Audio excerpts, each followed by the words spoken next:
If we could freeze every clock in the cosmos and trace, in a single stroke, all the trajectories of planets, photons, and even the particles in Earth's laboratories, we would see an immense mosaic where instants are no longer grains slipping through an hourglass, but coordinates on a map. In that map, what we call space and what we call time are not separate lanes but interwoven threads of the same fabric. Yet, in everyday experience, the distinction feels obvious. We measure meters with rulers, seconds with clocks, and live as if here and now were independent tiles. It's a useful illusion. It works as long as we remain slow, small, and cold. Move toward extreme speeds, gigantic masses, or primordial energies, and the distinction cracks. Then the stage enters the story and becomes a character. A compass to navigate this transformation arises already from the concept of a reference frame. Every measurement is an agreement between observer and phenomenon. Changing the first means redrawing the coordinates of the second. Classical physics built on this idea a conceptual cathedral that, for more than 2 centuries, allowed us to predict with astonishing precision the fall of bodies, the tides of oceans, the breathing of planets. In that scheme, space is a 3-dimensional container and time flows unperturbed like a perfect metronome. But some clues, such as the result of the Michelson-Morley experiment at the end of the 19th century, refused to fit obediently within the framework. No matter how one moved, the speed of light in a vacuum appeared the same. If there exists a cosmic conveyor belt that imposes a uniform measure on everyone, we can no longer speak of universal clocks separated from universal rulers. The revolution was not a shout but 2 postulates. The laws of physics are identical for all observers in uniform rectilinear motion. The speed of light in a vacuum is constant and independent of the observer. From this follows a consequence that breaks intuition. Lengths and durations deform complementarily, so that events distant in space can be close in time for some observers and vice versa. A rod speeding near the speed of light shortens along the direction of motion. A running clock slows down. This is not rhetoric. Muons produced by cosmic rays, which at rest would decay in a few microseconds, reach the Earth's surface precisely because, from their point of view, the distance contracts, or, from ours, their time flows more slowly. The coherent sum of these effects is a geometry. When Minkowski translated Einstein's insight into the language of light cones, space and time individually vanished in favor of a single 4-dimensional entity, space-time, where every event is a point endowed with 4 coordinates. The novelty is not just aesthetic.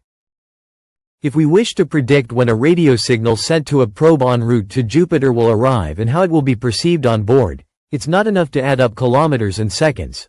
We must move within that 4-dimensional fabric and respect the invariance of the light cone. Here physics becomes surprisingly practical. The satellite navigation system we use every day takes time dilation into account. The clocks on board satellites, placed in a weaker gravitational field and moving relative to the Earth's surface, cannot be left to tick, as they would on a lab bench. The corrections amount to tens of microseconds per day. They seem crumbs, but they're enough to make a position drift by many meters if ignored. The result is that our mental map of the world, the route of a courier or the trajectory of an airplane, depends on the fact that time is not the same for everyone. Yet the true shift in paradigm comes when gravity enters the scene no longer as a force at a distance but as curvature. A massive body deforms space-time, and other bodies follow the geodesics of that geometry. In a laboratory, we might represent it with an elastic sheet and a heavy sphere sinking in the center, but that's only an analogy. In real space-time, not only space falls, but time itself bends with it. The orbit of Mercury, which drifts slightly from Newtonian prediction, thus finds an elegant explanation. Light passing near a star bends because it travels along the straightest possible line in a curved region. When this is measured during an eclipse, the result is not a whim. It is the geometric signature of the cosmos. The consequences extend far beyond our solar system. A gravitational lens can magnify and multiply the light of distant galaxies, allowing us to see, around the corner, of the universe. Gravitational waves, tiny vibrations of this fabric, propagate in all directions when enormous masses spiral together. They are ripples in the very material of the stage. Detecting them marked a historic passage. For the first time, we have listened to the cosmos with a new sense, distinct from light. It's like going from seeing lightning to hearing thunder. Together they tell of an event we couldn't describe before. All this reinforces the idea that spacetime is not background but protagonist. It has dynamics, stores energy, and carries information. But every theory, when pushed to its extremes, reveals its seams. The equations that beautifully describe orbits and lenses become suspect near certain thresholds. Densities too high, scales too small, energies too immense. The generality and simplicity that enchant on large scales no longer suffice. If matter is quantized, if energy comes in discrete packets, it's fair to ask whether the fabric that hosts them is also granular. In other words, do atoms of space and atoms of time exist? The scale at which they should appear is the most stubborn of frontiers. Lengths around 10 to the power of 35 meters, times around 10 to the power of 44 seconds. It's a conceptual horizon before being a technological one. There, familiar quantities lose their continuity and even the word before may lose meaning. To reach it with a terrestrial experiment would require unreachable energies. To glimpse it, we must rely on natural accelerators, like black hole mergers or the luminous remnants of the universe's first breath. The regions where curvature coils in upon itself are the ideal laboratories. A black hole is born when the internal pressure of a collapsing star can no longer support the weight of gravity. Beyond a certain horizon, every trajectory leads inevitably inward, and the very concept of escape ceases to belong to classical physics. The geometric theory predicts a singularity, a point where density and curvature diverge. But infinity, in physics, is often a warning sign. It marks the point where the language we use is no longer adequate. It is here that quantum granularity, until now the discrete protagonist of the micro-world, demands to enter into dialogue with the monumental nature of gravity. And the conversation, so far, is a stormy one. The most intriguing clues appear where thermodynamics intertwines with geometry. An event horizon has a temperature and an entropy proportional to its area. This is a staggering fact. If entropy measures the number of microstates, then a black hole, which seemed the simplest of objects, only mass, charge, and rotation, must in reality conceal an immense microscopic richness, counted in units fixed by the deepest scale of spacetime. And more, the fact that entropy grows with area, not with volume, suggests that the information of everything that falls inside is somehow written on the surface. It is an invitation to change perspective. Perhaps the three-dimensional world we see is not the fundamental level, but an efficient projection of a code that lives on a lower dimensional boundary. A map, not the territory, and yet a map so faithful that it appears to be the world itself. If we accept this possibility, the question, where is information, becomes subtler. It is no longer enough to add meters and seconds. We must understand how information propagates through light cones, how it is preserved or transformed when a capture surface, in horizon, intercepts it. And then we realize the cinematic analogy reverses. Spacetime is not the film reel that moves, but the story that emerges from deep correlations among more elementary degrees of freedom. What we call now is a useful slice of this network. It varies with the observer, with the state of motion, with curvature. On a human scale, the compromise is perfect. Our pulses beat in unison with enough synchrony to run a city. But in regions where gravity is fierce or velocities are liminal, the compromises end and the true nature of the fabric demands attention. It is precisely there that we are heading, in pursuit of the origin of time and the weave of space, following the thread that runs from the horizon of a black hole to the luminous haze of the universe's first instance, where the word beginning might mean something entirely different from what we imagine each day. From afar, a black hole is a silhouette that emits no light and distorts the light of others. As we draw near, it becomes a thermal boundary with a minute temperature and an information counter engraved on its area. Behind that apparent simplicity, the paradox ignites. If everything that enters seems to vanish, where does the information go? Quantum theories refuse radical erasure. Quantum mechanics demands that evolution be unitary, meaning that information can transform but not be lost. This is the famous information paradox. One possible escape route is that the horizon itself is the place where information is stored and scrambled, only to re-emerge in subtle form within the radiation, like hidden watermarks in a faint hiss. Another, more drastic route suggests that inside and outside are two redundant descriptions of the same content, like two languages telling the same story. In either case, the notion of space as a neutral container falters. What we define as in and out depends on how information is encoded. Here the holographic principle becomes more than a metaphor. Some formulations of theoretical physics show that a theory including gravity within a given volume can be equivalent to a gravity-free theory defined on the boundary of that volume, with one fewer dimension. It is like discovering that the entire library lies perfectly upon its facade, and that inside we move through the three-dimensional hologram of two-dimensional pages. In that framework, spacetime is not input, it is output, a collective emergence of more elementary degrees of freedom. We do not place particles into a space. Rather, we reconstruct space from the web of relationships among the particles themselves, as one might reconstruct the outline of a city by reading the intensity of its lights from satellite nights.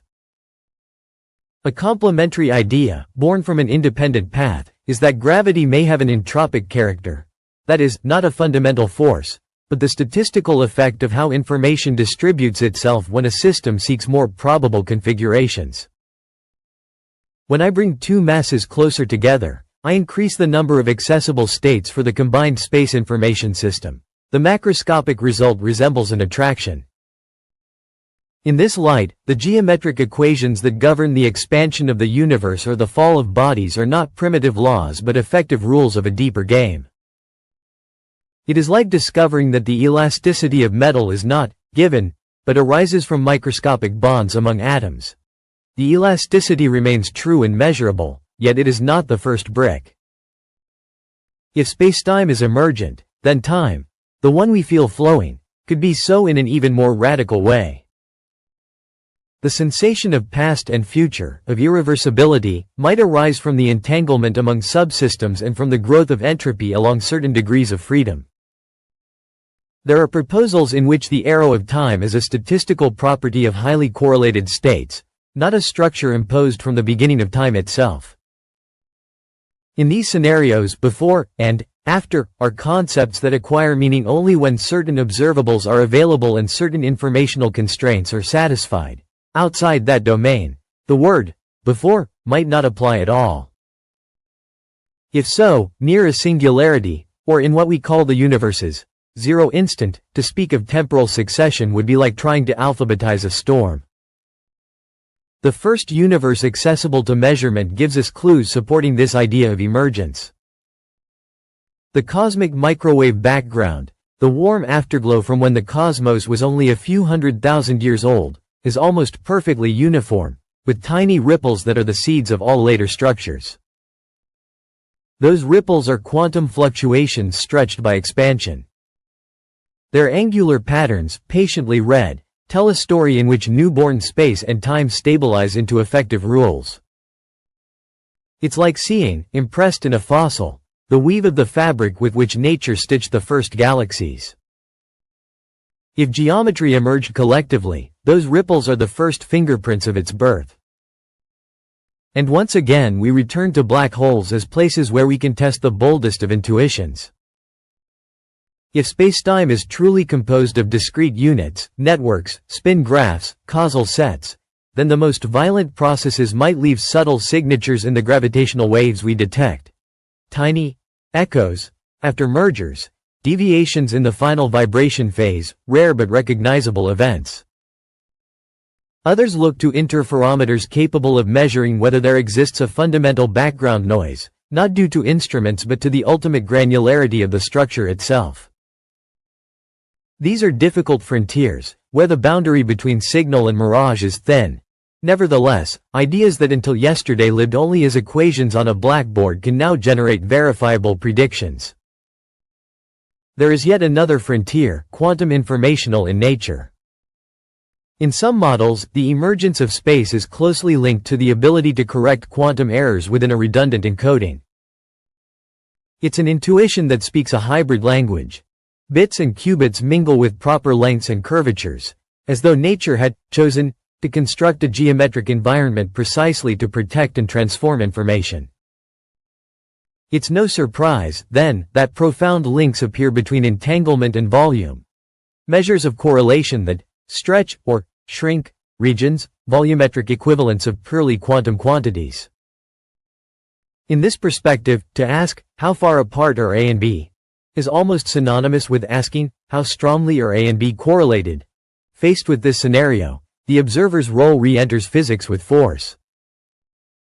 Not because the mind creates reality, a misleading formula, but because every measurement is an act of selecting observables and exchanging information between systems.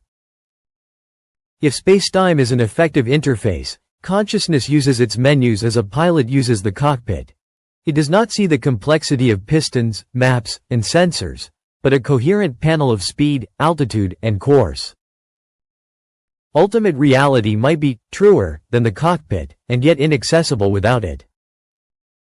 There lies the fascination. The interface is not a deception, but a bridge.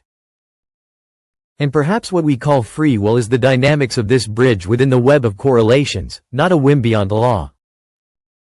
What remains is the question that ignited the journey. What truly are space and time? The answer, as science can express it today, is an invitation to both prudence and wonder. On human scales, space and time are reliable instruments, like maps and a sailor's chronometers. On cosmic and quantum scales, they are emergent products of deeper laws, where information, correlations, and thermodynamics play the roles once held by force and mass in mechanics. We might discover that there is no ultimate grain, that granularity itself is an illusion of description, or the opposite, that indivisible units of area and volume exist, and everything else is the sum of tiles. We might realize that the arrow of time is a collective property of the many, and that in certain regimes, near horizons, in the primordial foam, time twists upon itself and ceases to be a thread. In any case, the gain is not merely conceptual. Our technology, from navigation to sensors, from quantum communications to extreme metrology, grows precisely along the edges where theories meet. And so, the point is not to dismantle ordinary experience, but to enrich it. Knowing that GPS works because time flows differently in orbit doesn't make a walk less real. Knowing that an event horizon has entropy doesn't diminish the sense of mystery, it sharpens it. If indeed, at the root, everything is information, as suggested by the idea that, if from bit, then we are part of that self-organizing information, and spacetime is the emergent language that allows us to narrate it. In this narration, past and future are chapters, not dogmas, and the universe is not a book already written, but a library being built as it's read. We may never know whether space and time exist, in themselves, outside every description. But we can keep making them truer, by building theories that explain them, experiments that test them, instruments that harness them. This is the most beautiful paradox of all. The interface through which we inhabit the cosmos is also the construction site where we interpret it. And right there, in the act of measuring, erring, correcting, imagining, time finds its most human meaning once more. Not a coordinate, but the possibility of changing the map. If you've made it this far, it means you love curiosity as much as we do. If this journey moved you, leave a like, write a comment, and subscribe to the channel. It's the best way to support what we do. Your presence truly makes the difference. Until the next exploration.